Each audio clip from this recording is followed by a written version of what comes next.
Hey everyone. All right, so today, different article to talk about. And this, I'm going to spend some time talking about the article and then some time talking a little bit about just generally what it means to you and what it means in clinical practice. So that'll make more sense to you in a minute. So the new article is this comes from CNN, not always who I go to for medical information, but you'll see why I did in this case. The article title is Nearly Half of Americans Now Have High Blood Pressure Based on New Guidelines. So, let's see who it is. According to American Heart Association, American College of Cardiology, and they say 9 other health professional organizations. They've come out with new guidelines for blood pressure, and it used to be that anything blood pressure wise 140 over 90 they started to pay attention to. That was kind of entry level high blood pressure or hypertension. Now they're saying 130 over 80 gets you into the diagnosis of high blood pressure, and that they're going to have to start treating it at 130 over 80.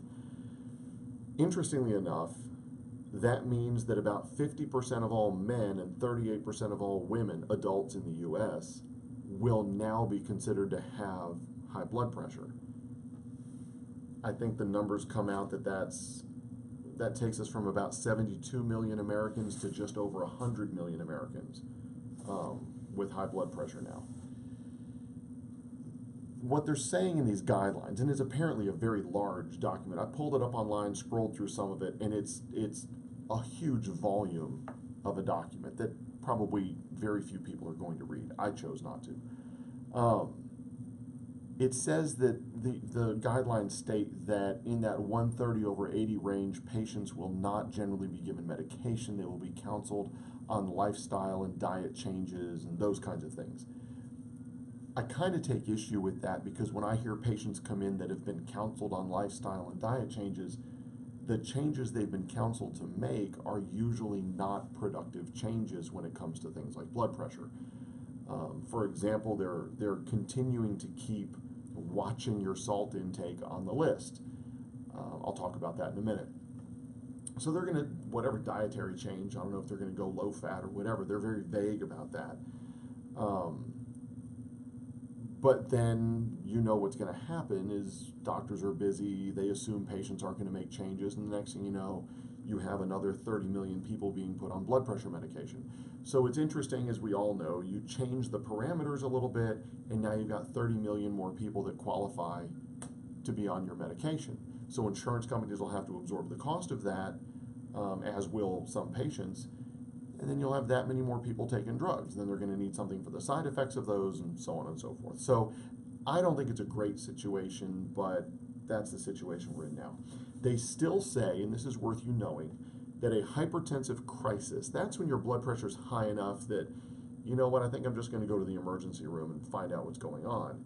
That's still if the top number is above 180 or if the bottom number is above 120. Either one of those should send you to the emergency room to have your blood pressure checked. I'm not telling you that all blood pressure cases are just BS, but I think this new lower standard is, I don't know, I don't think it's based in the right kind of science.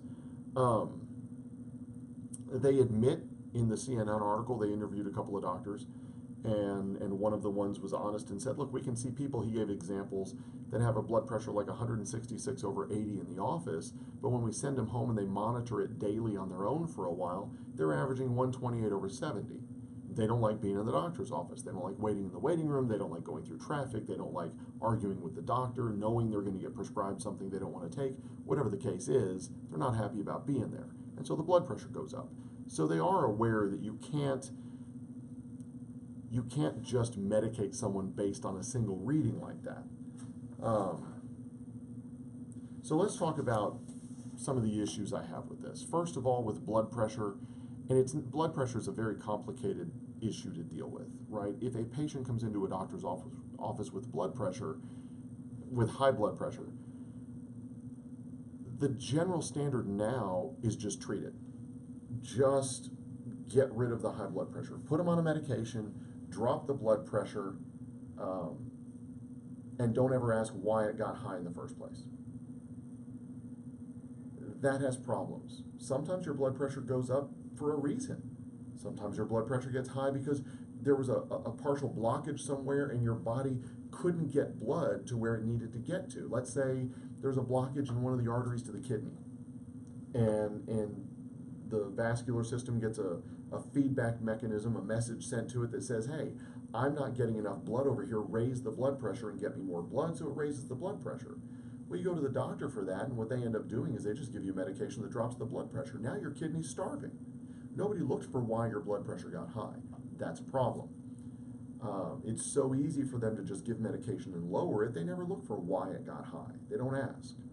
When you talk to neurologists, there is a growing concern in neurology that one of the reasons we're seeing so much more dementia and Alzheimer's and the kind of neurodegenerative issues we talked about on yesterday's video is because we're lowering the blood pressure to the point where people are not getting enough blood to the brain and the brain starts to starve.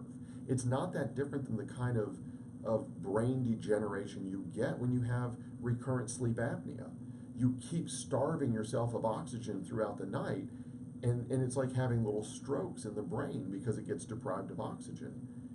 Well, if you drop the blood pressure too low with a medication, or you drop it low enough that they can't perfuse their brain, you're accomplishing the same thing.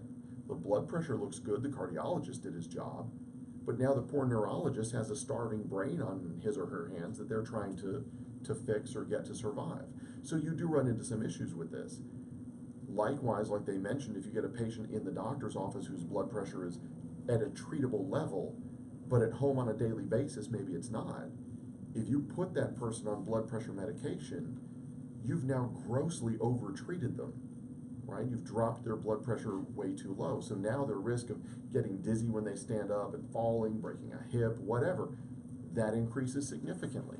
So lowering the standards for blood pressure or for high blood pressure can be marketed as we really want to make sure we're treating everybody that has the issue. We don't want anybody to slip through the cracks. We're narrowing it down. We're being pickier, and we're going to be more aggressive about treating this to get this problem under control. And that sounds great until you consider the fact that we may end up treating millions of people that really don't need it.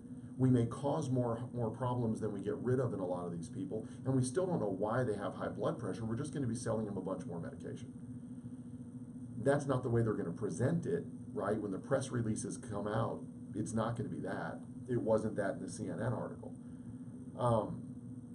But I wanted to bring that up, and I wanted to mention it. I also wanted to go through the fact that blood pressure should be something that's investigated with the purpose of finding out why you have high blood pressure in the first place. That's not easy to do, but that should be the goal. I want to talk about salt for a second. I mentioned it. I said I'd come back to it. In my opinion, there are two different types of salt that we come into contact with. There is industrial salt and nutritional salt. Industrial salt is the salt that's in our processed foods. Anything from just plain old table salt all the way up to like MSG, monosodium glutamate, things like that. Real chemical salts. They're used for different reasons. They have food scientists like them because they make the food so much more palatable. They can almost make it addictive. They hit certain receptors in the brain that cause excitation in there. And so they love them from that perspective. The food industry likes them. But they're not nutritive for us. They don't provide the minerals that our body would normally expect to have come in with salt. So things like the pink Himalayan salt, or I think Redmond is a company that makes a product called Real Salt. It's salt, I would call it dirty salt. It's salt that comes with lots of other minerals. Like if you took clean ocean water and just dehydrated it, you're not just going to get sodium chloride. You're going to get lots of other minerals and trace minerals in there. That's the kind of salt our bodies are looking for. And there are doctors that really believe and theorize that, and I think to some degree have some good proof, that if you're deficient in real salt, you become very overreactive to commercial salt or industrial salt. And that when you're one of those people that you take in salt and all of a sudden your fluid levels are all over the place, your blood pressure goes up, or you get vertigo, or your ankles swell, or whatever, it may be because you're taking in the wrong kind of salt. I wish, I don't have the book here, it's at home. I'll try to remember to put a quotation or a citation for it in the notes. There's a really good book out about our relationship with salt, the different kinds of salt, how to consume salt properly, when to know that salt's a problem for you, that kind of stuff. So I'll try to come back afterwards and put the reference to that. I think I can picture it. It's a light blue book with a salt shaker on the front of it. But there are good kinds of salt. Salt is not always evil. And there's good research now that says that even avoiding the bad salt generally doesn't have much of an effect on lowering your blood pressure. So for whatever that's worth. Anyway, that's what I wanted to talk about today. So the CNN article, I should give you the details on it. It was by Susan Scuddy, Scuttii, and it was published November 4th, 2017, so fairly recent. So anyway, wanted to give you that reference so you can find it. I usually, when I post this, try to put the reference in there. So if you have any questions, type them in below. Any comments, feel free to share it. But if you go to your doctor anytime soon, you will likely be diagnosed with high blood pressure. 50-50 chance almost that you'll be diagnosed with high blood pressure and counseled on your diet and lifestyle. So anyway, get in touch with me if you have questions. And until next time, eat for your health, train for performance, and live the life you love today. Have a good one.